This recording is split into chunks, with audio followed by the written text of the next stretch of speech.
Hola, ¿qué tal? Soy Ana de nuevo. Estamos en el último episodio del capítulo 1. Capítulo 1 es conceptos fundamentales, lenguaje, lengua y lingüística.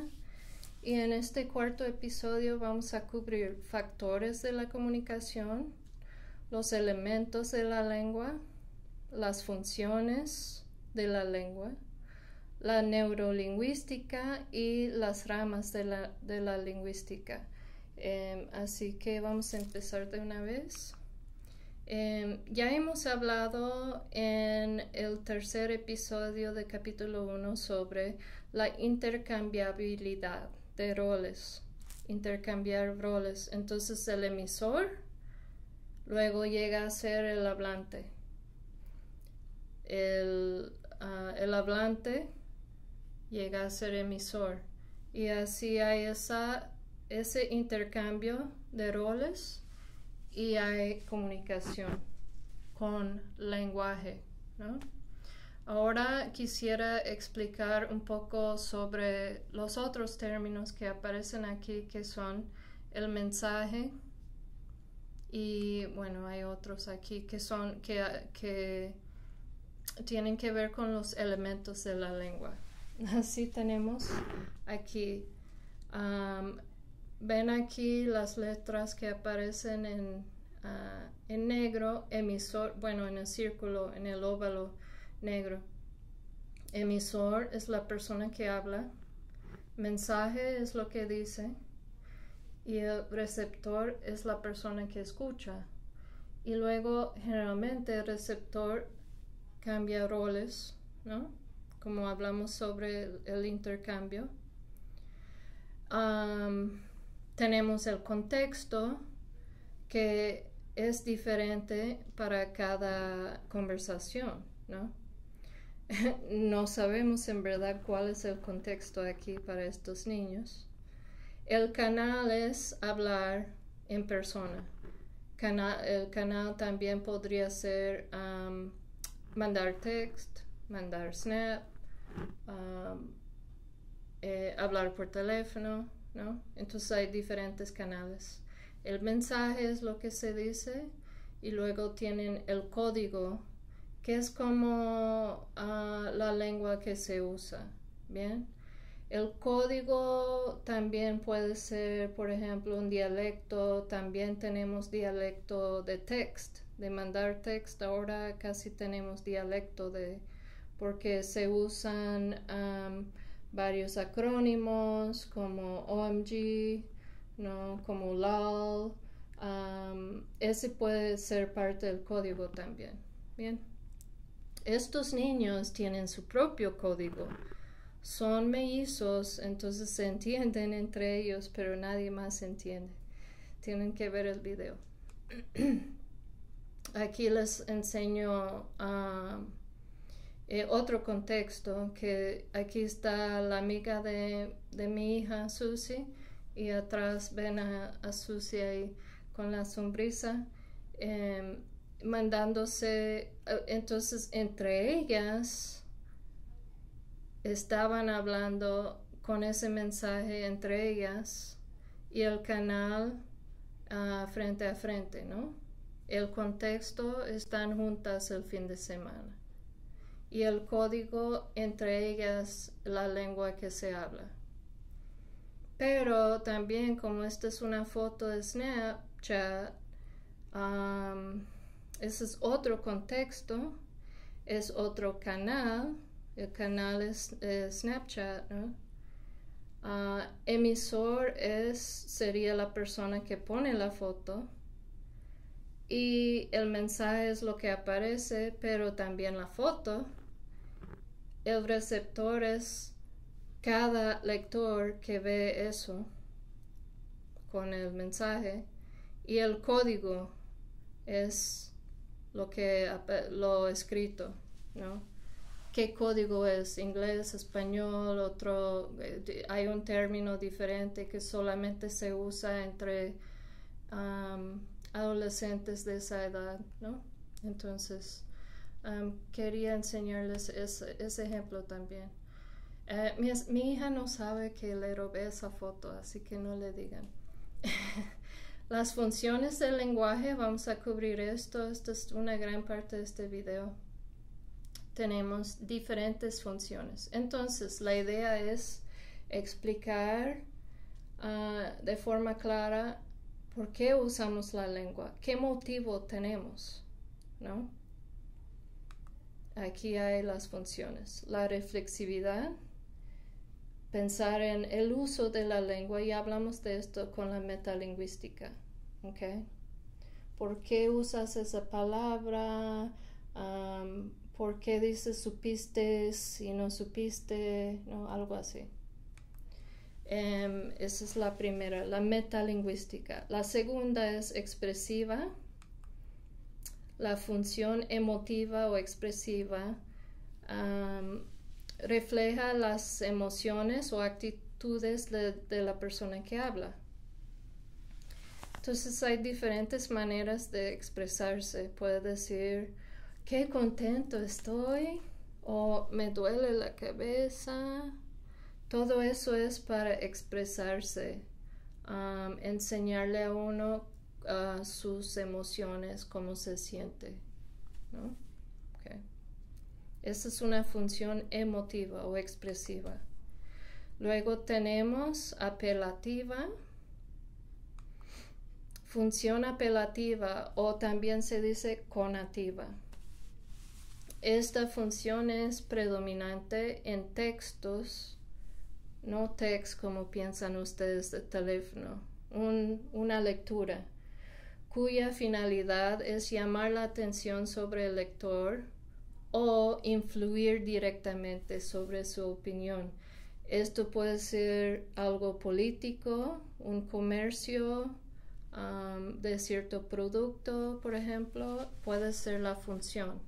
Bien, dice aquí publicidad, el periódico, también los anuncios comerciales en la televisión. Okay. Eso tiene una función conativa, o también se dice apelativa. La próxima, la cuarta, es poética. Puede tener una función poética. Esto, diría yo, tiene mucho que ver con las canciones que escuchamos. Los que escriben la letra tiene función poética. También con la literatura, con cualquier texto que les manda su novio diciendo, en tu sonrisa encontré mi felicidad. Perdón. O tú eres mi inspiración. Eso es más poético. ¿Bien? Algunos usan esto más que otros. Otros necesitan usar la función poética más. Ok. Tenemos dos más. Referencial. Tiene que ver con algo informativo, objetivo, entre comillas. No sé si es posible ser 100% objetivo, pero el lenguaje también, ciertas cosas que se dicen tienen esa función. Tenemos ejemplos de las noticias, las crónicas, el periódico, pero no artículos de opinión, sino algo de investigación, ¿no? Ok. Y la última función es la fática. La función fática se usa para verificar el estado del canal, el contacto entre las dos personas que están hablando. Son expresiones generalmente cortas. ¿Me oyes? ¿Oíste? You know. También, you know, ¿no? O también saludos, despedidas. ¿Bien? Ok. Can you hear me now? Eso también tiene función fática. Okay. Entonces hemos visto esto, y tenemos aquí las funciones, pero en otra imagen visual. A ver si les ayuda un poco. Referencial, que es más objetivo, va arriba. Luego tenemos la fática. Luego en los óvalos negros, emotiva, que viene del emisor, del hablante. Poética, después conativa, que tiene más que ver con el receptor, la persona que entiende. Y la metalingüística, que se usa para motivos sociales. ¿Yeah? Okay. Uno de los últimos puntos que vamos a cubrir en este episodio es la neurolingüística. No voy a decir mucho sobre esto, pero sería un tema interesante para investigación, ya que tienen que hacer un trabajo de investigación al final del semestre. Les voy a hablar un poco sobre esto. La neurolingüística se estudia para entender mejor la comprensión y la producción de la lengua. Entonces, ¿qué entiende una persona en el cerebro? ¿Bien? De la lengua. Aquí tenemos la afasia, que es una lesión cerebral que afecta el habla. Hay varias razones por las cuales uno sufre de afasia, y hay diferentes tipos de afasia. Hay afasia que afectan el área broca, que pueden ver en la imagen donde aparece. Eso afecta el lenguaje articulado. Entonces, para la persona que habla, si sufre de afasia de la broca, le puede afectar la producción de oraciones, la capacidad de encontrar la palabra exacta. En cambio, hay otra área del cerebro que se llama Wernicke, creo que se pronuncia así, Wernicke. Y si uno sufre, también puede sufrir de diferentes tipos de afasia, ¿no? Pero si uno sufre de esa área de Wernicke, esa área ayuda al ser humano con las imágenes, la representación auditiva, no tanto dificultad de emitir lo que quiere decir, pero dificultades de comprensión. Entonces, esa es una área un campo bastante grande que podrían investigar, y mucho tiene que ver con lo que estamos hablando aquí de las funciones de la lengua, uno a veces quisiera investigar los problemas para poder entender mejor el procedimiento del cerebro, ¿no? O el procedimiento del cuerpo, o lo que sea.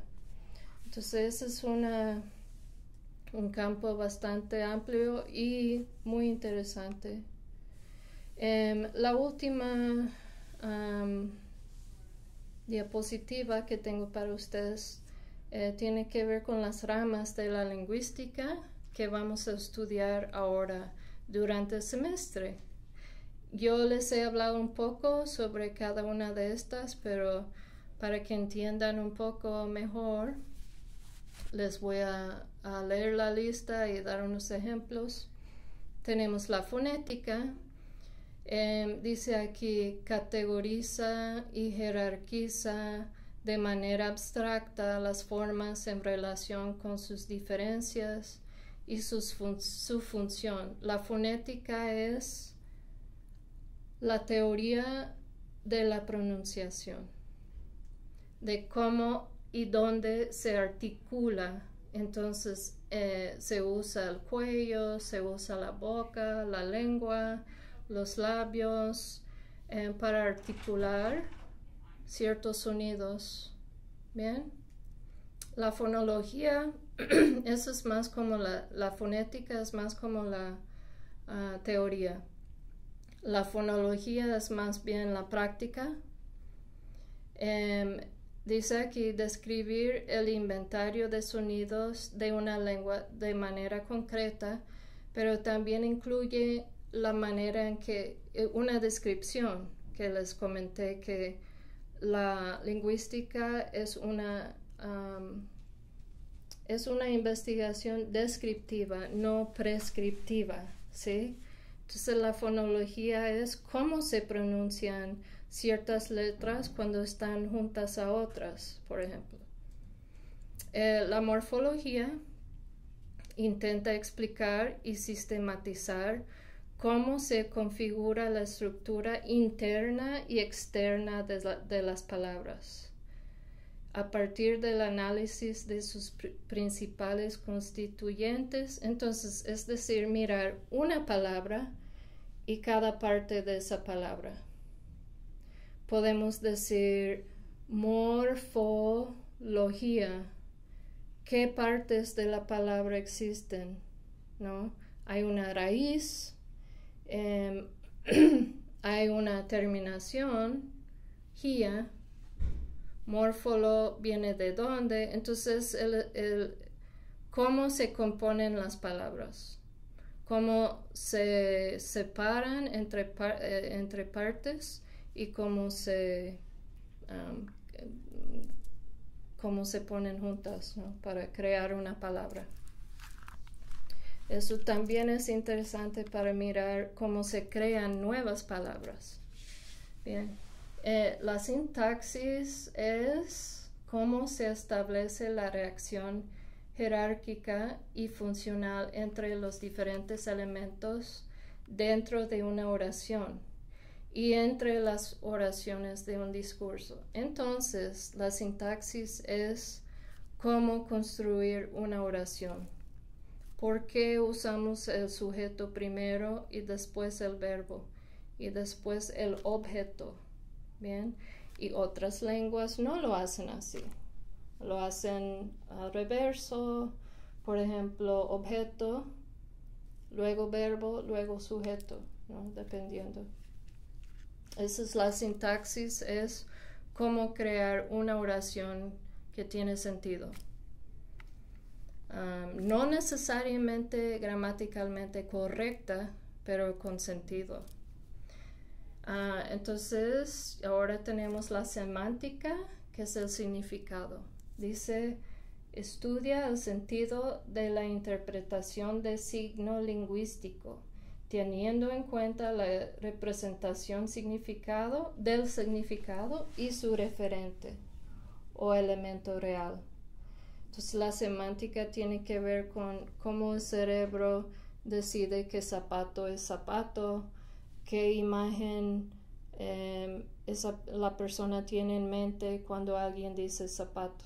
Pues le va a parecer un tacón. Ok. Y también que existe, puede haber diferentes parámetros, ¿no? Para la semántica. La pragmática, como hemos hablado, es más social, cómo se usa la lengua en contexto. Dice aquí que establece cómo los elementos extralingüísticos y el contexto pueden influir directamente sobre la interpretación del significado. Quiere decir que estudia y describe cómo se usa la lengua en contexto, ¿bien? Según cómo se debe usar y cómo se usa y los diferentes parámetros que existen en español. ¿Bien? La última es la sociolingüística. Analiza cómo se emplea la lengua en una sociedad concreta. Okay, entonces la sociolingüística puede variar según la sociedad. La pragmática también puede variar. mi jefa de hace, yo diría, como 10 años atrás, que era mi jefa, ella era peruana y hacía mucha investigación sobre las diferencias pragmáticas entre gente de diferentes países y cuáles son las diferencias. Entonces, por ejemplo, hacía investigación en el Perú y cómo se hacía cómo se pedía un café en un restaurante, que hablan con palabras muy suaves para hacerle entender al receptor que existe mucha cortesía, ¿no? Ay, si fueras tan amable, pudieras traerme un café. Pero la sociolingüística no siempre requiere eso porque, por ejemplo, en Venezuela nadie te va a poner atención, nadie te va a hacer caso si pides un café así. Vas a tener que decir, quiero un café, algo así, ¿no? O un café y poner el dinero ahí. Entonces todo depende del contexto y de la sociedad en que uno está. Y las reglas pragmáticas cambian según esa sociedad. ¿Okay? Esto es solamente una visualización de los conceptos. Entonces empezamos con el círculo más chico, que es verde, fonética, fonología, morfología, sintaxis, semántica y al final pragmática. En esa orden vamos a ir. Bien. Y creo que ya, fin del capítulo 1. Gracias. Hasta pronto.